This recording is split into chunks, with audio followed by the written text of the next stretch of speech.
Hello everyone, it's good to see you back. With bolt charges causing absolute mayhem wherever they are used, I wanted to chip in and showcase my bolt charge builds that everyone should be familiar with by now. Geomags and queenbreakers. They may be an odd couple to look at first, but both of them will be giving us a huge DPS boost the moment they are both active. At the same time, they will grant us a ton of bolt charges and ionic traces along the way. So while this build is something you're definitely familiar with, it's not gonna hurt to show off the build again this season, especially when this damage is nothing to look away from. Starting with exotic armor, a geomag stabilizes with its exotic effect, close enough, it states. Damaging targets with Chaos Reach extends its duration. Collecting ionic traces grants you energy for Chaos Reach.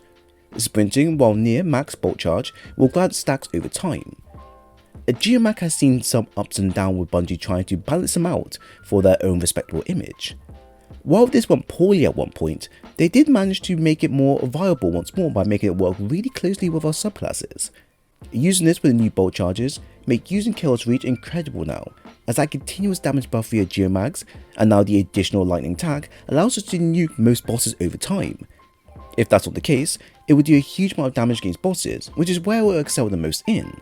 Our second exotic is the Queenbreaker with its exotic effect, Wild Rifle, which states, Alternate weapon action to swap between scopes and alter this weapon's firing behavior. So this build can use quite a lot of exotic weapons depending on what you're specifically after. If you want more ability and super energy over time, then Delicate Tomb will be what you want. If you want to focus more on DPS, then the Queenbreaker is the ideal pick. Want something that gives a bit of both? Then Cold Heart is great. I chose Queenbreaker as I wanted to pair this up with a good and reliable heavy, one that I can use after my super ends and still retain my max damage until the damage phase is over.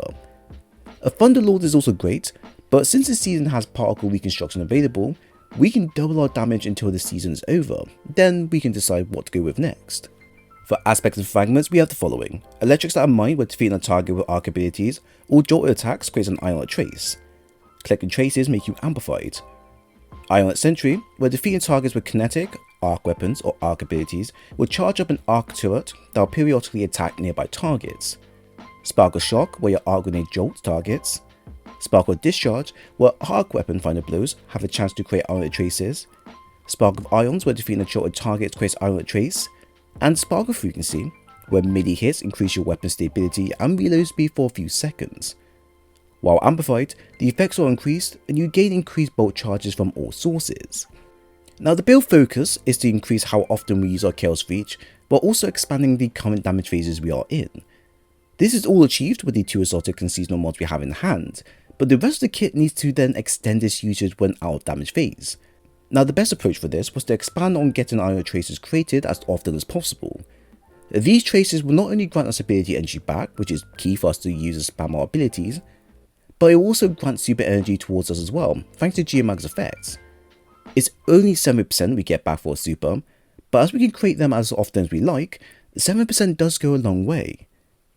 Expanding on this, Spark of Discharge, Ions, and Electric Stat of Mind will gradually grant us 3 ionic traces per activation. With this all in mind, we can keep a steady flow of energy coming back to us, and towards enemies, as long as we net the needed kills to do so. Sparkle Recharge is also helpful to include if you wish to garner even faster ability energy, but this would require reaching critical health. Otherwise, the Fragment would be perfect addition to the set. For the mods and stats, we have Resilience and Discipline marked with the highest priorities for the build. Recovery will also play a part with Slice Weapon perk being used, so it's recommended to have this increased to a tier 5 or 6 at least. Resilience we have Arc at tier 10 for a 30% damage reduction. I've added the Solar Resistance mod, although this will vary from fights to fights, as arc resistance tend to be the most recommended defense mods to use. A current resilience is pretty good until you do a master content, to which I would then recommend adding recuperation plus elemental mod of your choosing to survive longer. A discipline we then have also at tier 10 for a 1 minute 1 second cooldown via pulse grenades. Pulse grenades are great for overall damage and duration, and are ideal when facing multiple enemies at once, or need that extra push for DPS. Not a lot to really say about grenades, since the vast majority of our grenades are pretty good on their own. Include the heavy use of bolt charges as of now, pulse grenades seem to be up there in terms of overall value to use. So to expand on the abilities being used, we have the following. Momentum Transfer ×1 for 12% melee ability regen, impact induction times 2 for a 17% grenade ability regen, and outreach for a 12% melee ability regen as well is generally what you want to aim for.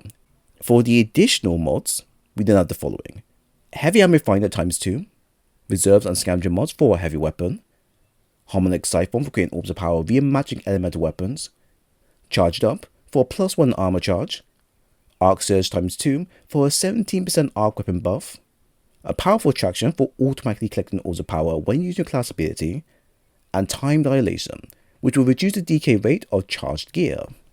So as we have covered our exotic heavy weapon, I will then advise you to pick some super weapons for the build. What I recommend are all optional, so please keep this in mind.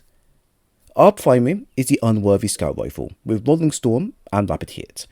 While this is the most recommended weapon to use because of the Rolling Storm perk, it's not the only weapon that can benefit the build. As long as you have the Dielectrics Seasonal mod and Sparkle Discharge in hand, you can build up bolt charges fairly easy with any arc weapon in hand. The following was chosen just because Rolling Storm is incredibly easy to proc within the build, but most importantly, the weapon gives me the range I need to fairly fight back. If range isn't a problem, then the Archelos SMG with Perpetual Motion and Volt Shot is also a great weapon that works out really well in the build. As secondary, we have the Core with Slice and Vorpal weapon. While I enjoy using the Core because of its high damage and ability to inflict Slice at good ranges, I can see not everyone wanting to use a sidearm unless they need to.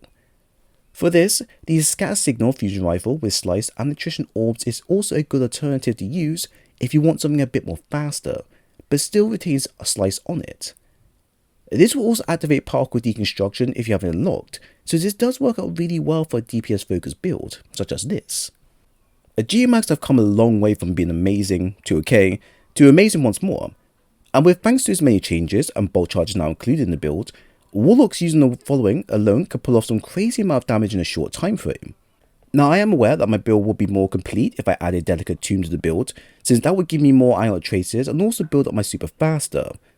However, that would all depend on how many enemies I kill, while also doing DPS at the same time, since you need 2 to function. I wouldn't knock it off from using it though. Our current build is more or less the same build you would see from everyone else, but with different additions applied. Mine has the DPS damaging section completed via Super and Geomag and Queenbreaker.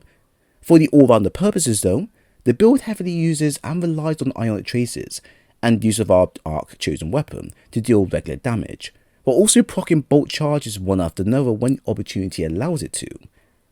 And since the build is currently one of the most popular variations to use when facing bosses in dungeons for example, you don't really need to expand on the fragment aspects, mods or weapons much, unless you have a selective preference. You would of course need to account seasonal mods being applied during and after the season, but like I said, not much is needed to be removed. Overall, if you have this build already on lockdown, then I would recommend you expand on a few new additions just to keep it flexible and fun. So there we have it. I hope you all enjoyed the build breakdown. If you have any thoughts on the content shared, then please leave a comment below. While if you enjoy the content and want more of these videos, then leave a like and a sub while you're here. A dim link for the build is located below in the pinned section, and I do advise you to check out my playlist for more. It was great sharing today's video with you all, and I hope to see you again soon.